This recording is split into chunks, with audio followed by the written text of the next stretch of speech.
Perkenalkan, nama saya Putri, NPM 2175318. Di sini saya akan menjelaskan tentang modul 10, yaitu tentang LAN security concept.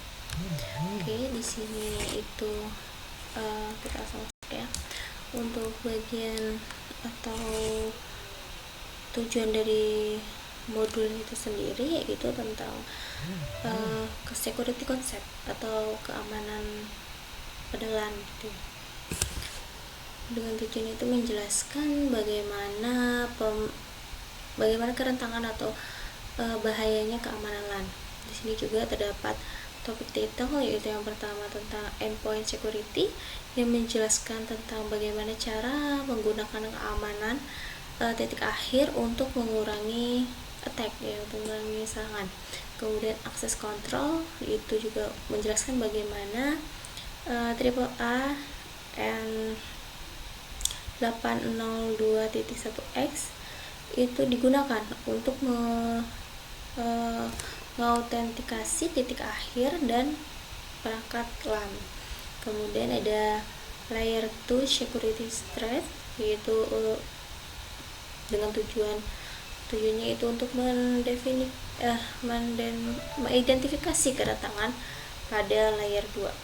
Kemudian MAC address table attack itu bertujuan untuk menjelaskan bagaimana serangan pada table, yaitu pada MAC address yang membahayakan keamanan LAN.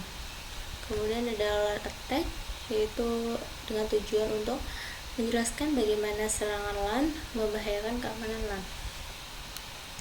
Oke, lanjut langsung saja kepada poin yang pertama, yaitu endpoint security. Di sini endpoint security itu sendiri gitu ya, terdapat beberapa bagian. Ini melibatkan satu dalam beberapa hal seperti dijelaskan di sini, yaitu distribute denial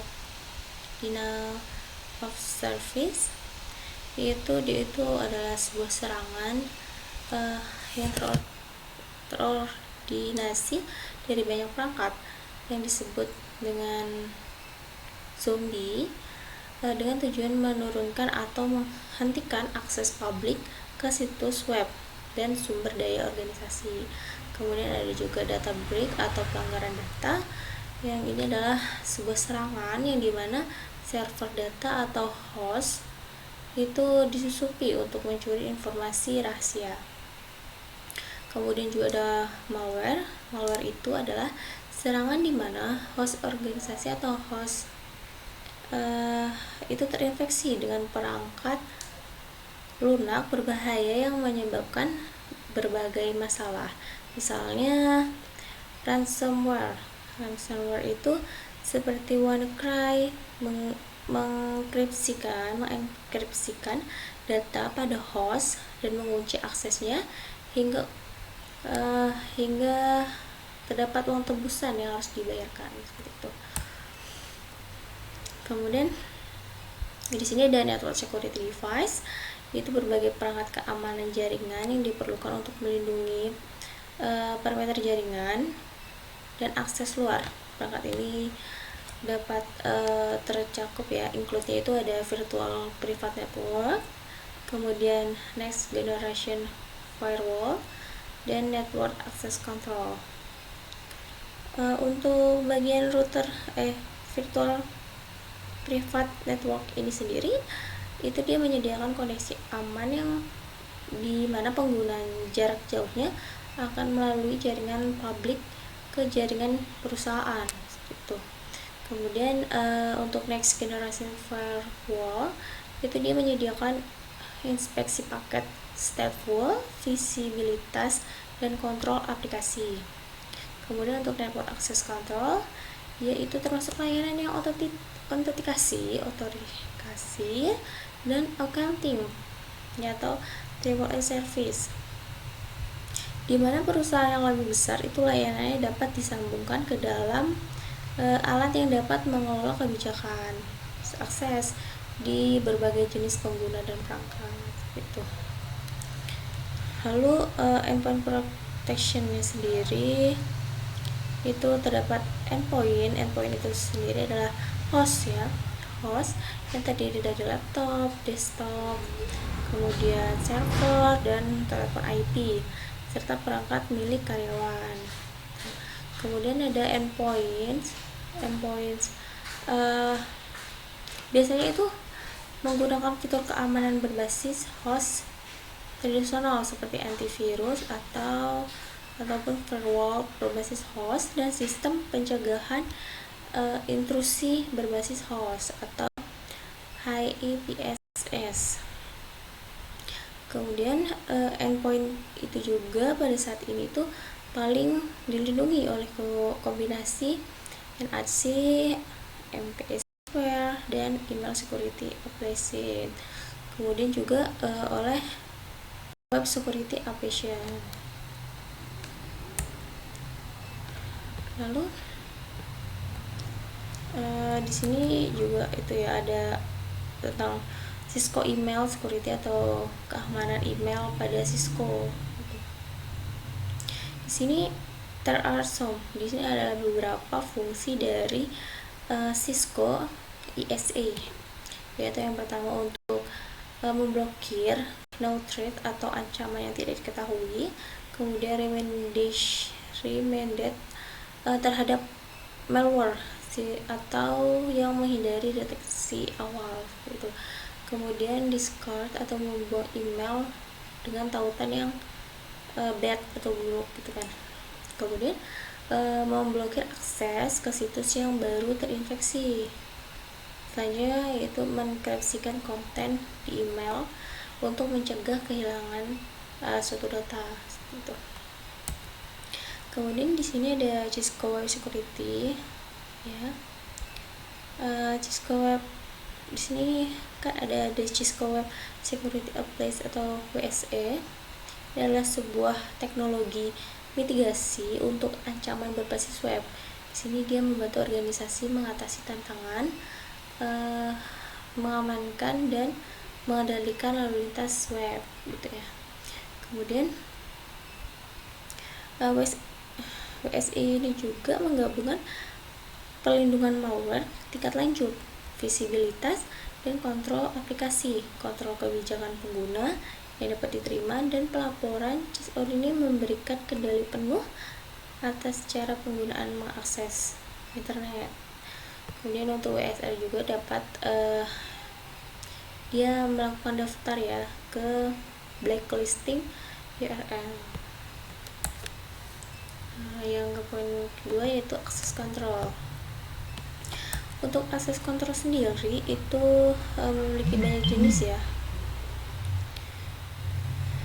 Dia akan melakukan pada perangkat jaringan yang setiap metode menawarkan berbagai tingkat keamanannya sendiri. Yang pertama yaitu kita akan membahas SSH ya. SSH itu adalah bentuk akses jaringan jarak jauh yang aman. Seperti yang pertama itu dia membutuhkan nama pengguna pada kata sandi. Ini.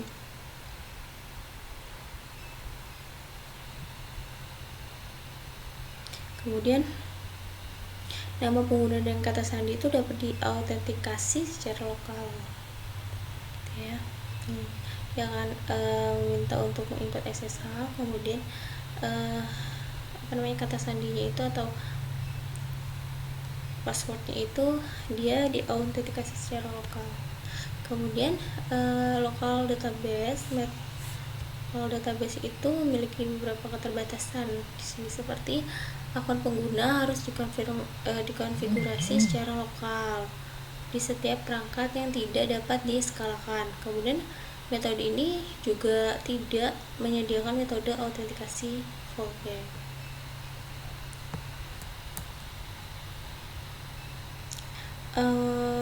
Komponen 3A. 3A itu adalah singkatan dari authentication, authorization, dan accounting. Ini menjadikan kerangka kerja utama untuk menyiapkan kontrol akses pada perangkat jaringan. Nah, untuk A-nya sendiri itu caranya untuk mengontrol, dia itu bekerja dengan mengontrol siapa yang diizinkan mengakses jaringan, yaitu disebut authenticate. Kemudian apa yang dapat mereka lakukan saat berada di sana disebut authorize, dan untuk mengaudit atau mengaudit tindakan apa yang mereka lakukan itu accounting. Kemudian ada autentikasi akses. Autentikasi ya, autentikasi itu sendiri itu dia lokal dengan berbasis server, yaitu menggunakan dua metode umum untuk mengimplementasi autentikasi. Yang pertama itu dia bersifat lokal, yaitu local authentication. Yang pertama itu metode menyimpan nama pengguna dan kata sandi secara lokal di perangkat jaringan, misalnya router Cisco gitu ya, ini misalnya router Cisco. Kemudian pengguna mengautentikasi terhadap database lokal, dan lokal IE itu dia adalah ideal untuk jaringan yang kecil. Kemudian yang berbasis server itu yang pertama itu dia router mengakses server IE center. Kemudian server AAA server ini yang berisi nama pengguna dan kata sandi untuk semua pengguna. Kemudian router ini juga menggunakan protokol remote authentication, kemudian Dell-in user service atau terminal access control system untuk berkomunikasi dengan server 3A ya. Kemudian ketika ada beberapa router dan switch, API akan berbasis web lebih tepat.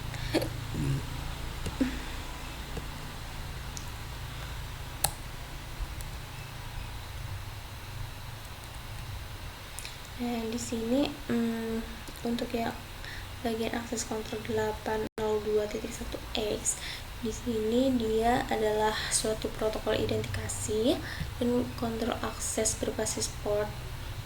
Protokol ini biasanya membatasi workstation yang tidak sah untuk terhubung ke LAN.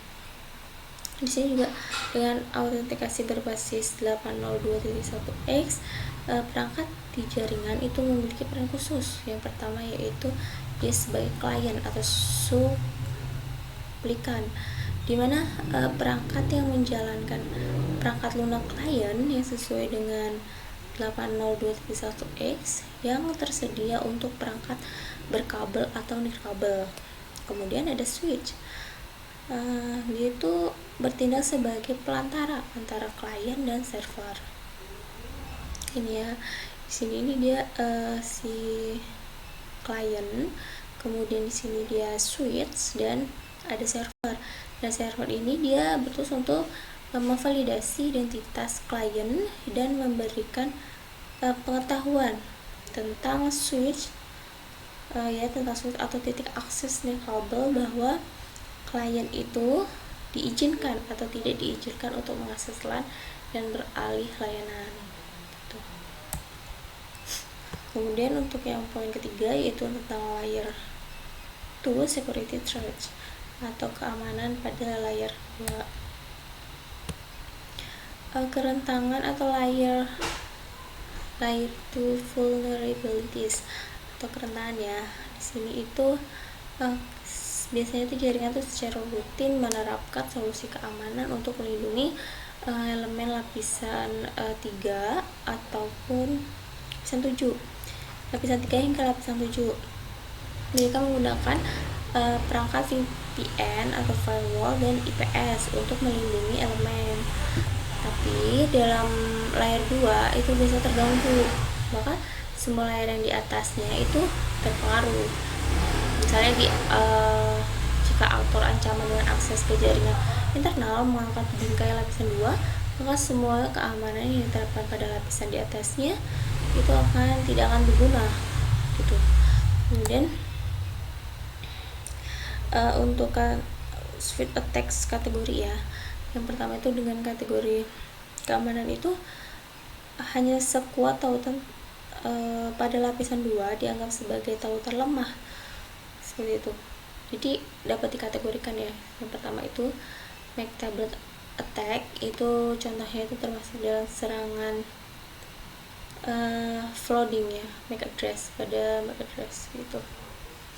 Kemudian VLAN attack itu termasuk ke serangan VLAN hopping dan VLAN double tabbing, yang ini itu juga termasuk ke dalam serangan antar perangkat pada VLAN yang umum. Kemudian DHCP attack itu dia termasuk ke DHCP dan serangan spoofing, DHCP starvation dan spoofing DHCP attack. Tuh.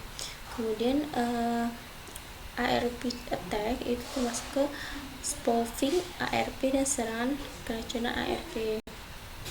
Lalu address spoofing attack itu termasuk pada include MAC address atau termasuk pada MAC address dan serangan spoofing IP address. Kemudian serangan STP atau STP attack itu termasuk pada serangan manipulasi ya, spanning tree protocol manipulation, dimanipulasi spanning tree protocol.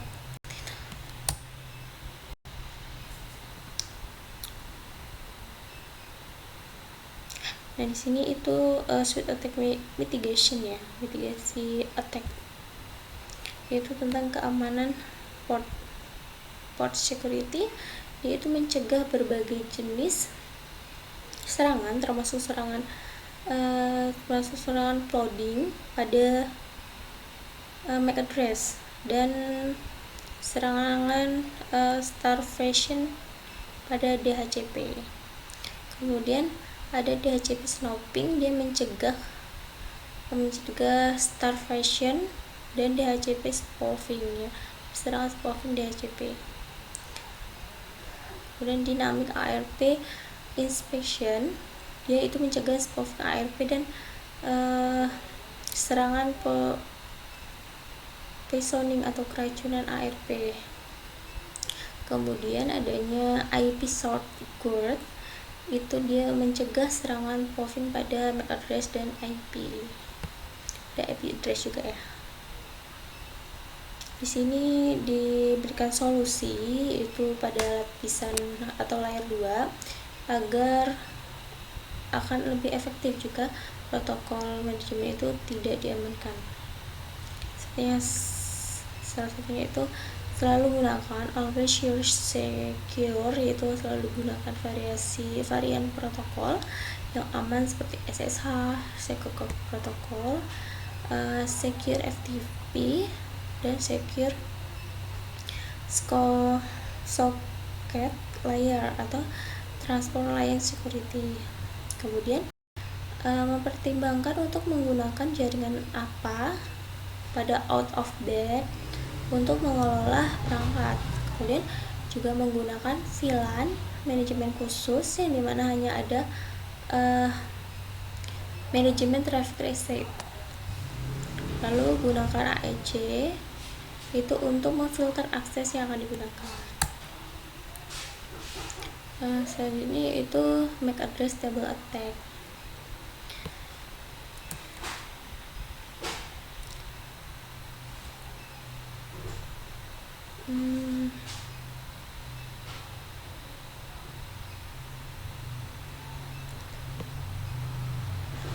Karena semua tabel MAC itu memiliki ukuran tetap dan akibatnya sebuah serangan jadi tuh saat ini itu biasanya terjadi pemberlakuan bingkai sebagai unicast, pemberlakuan suite sebagai unicast yang tidak dikenal dan mulai membanjiri semua lalu lintas atau traffic masuk yang semua port pada VLAN itu dimana tanpa mereferensikan tabel MAC.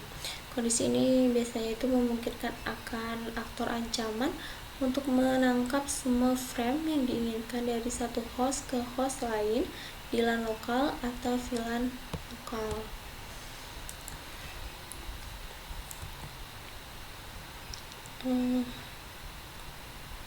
MAC address table attack mitigation. Apa sih yang membuat alat seperti Macros sangat berbahaya? Itu adalah bahwa penyerang dapat membuat serangan overflow table MAC dengan sangat cepat, salah saklar. Kemudian alasan lain mengapa alat ini berbahaya itu adalah karena tidak hanya mempengaruhi switch lokal, tetapi juga dapat mempengaruhi switch pada layer 2 yang terhubung. Kemudian tabel MAC address itu dari sebuah switch penuh dia mulai membanjiri semua port seperti itu. Selanjutnya itu LAN attack.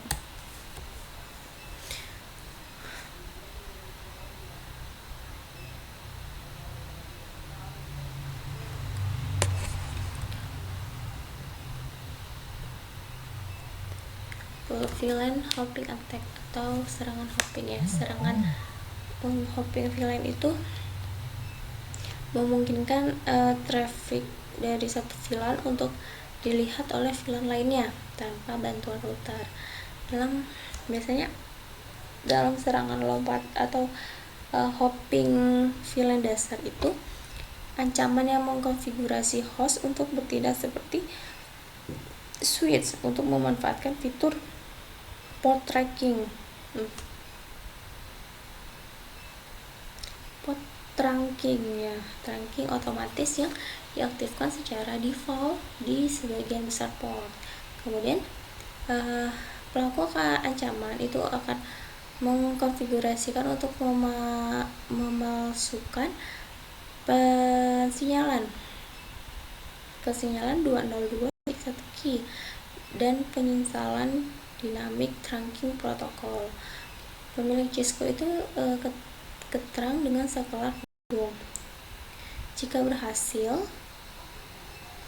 switch akan membuat link trunk dengan host seperti yang ditunjukkan pada gambar.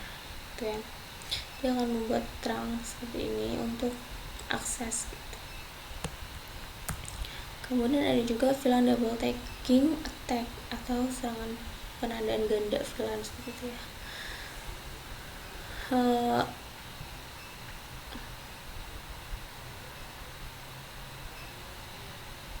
Di sini itu dapat memungkinkan frame untuk pergi ke VLAN yang tidak ditentukan oleh tag 802.1 key. Yang pertama itu step 1, si pelaku ancaman akan mengirimkan bingkai kemudian dengan tag ganda ke switch. Kemudian langkah yang kedua, frame tiba di switch pertama yang terlihat pada tag 802.1 key pada 4 bit pertama. Switch akan melihat bahwa frame yang ditunjukkan untuk VLAN asli, kemudian switch akan meneruskan paket itu keluar seperti port VLAN asli setelah menghapus tag VLAN. Lalu untuk yang step ketiga, frame akan tiba di switch kedua dan tidak memiliki pengetahuan bahwa itu adalah sebuah seharusnya untuk VLAN asli. Lalu pada traffic VLAN traffic asli tidak ditandai oleh switch pengirim seperti yang ditentukan pada spesifikasi 802.1 key.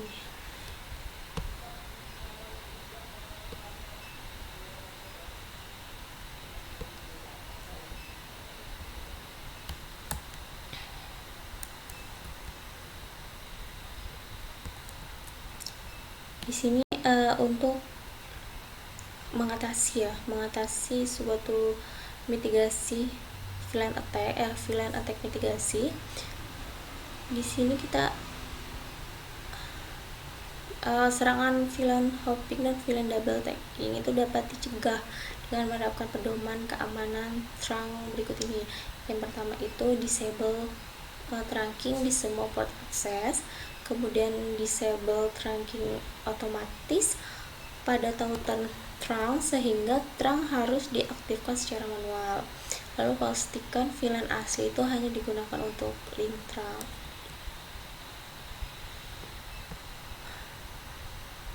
server DHCP itu secara dinamis dia memberikan informasi konfigurasi IP termasuk IP address ya, sebuah subnet mask, lalu gateway default, server DNS dan lainnya kepada klien itu. Lalu di sini juga ada DHCP attack atau serangan DHCP ya. Yang pertama itulah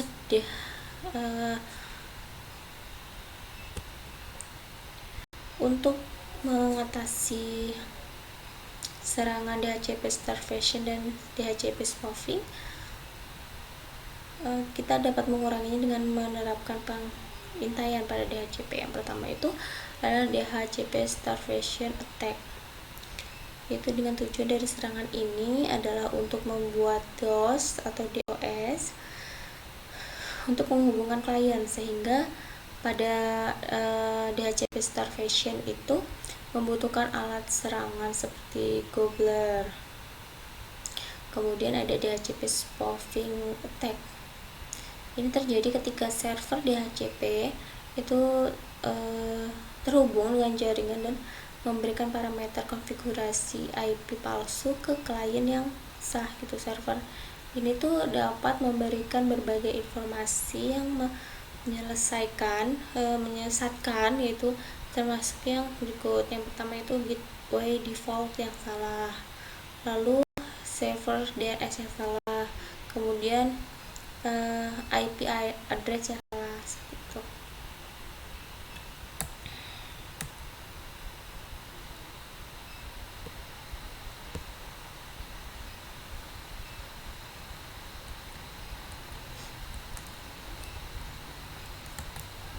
Oke, itu saja yang dapat saya sampaikan. Jika ada kesalahan saya mohon maaf dan saya ucapkan terima kasih.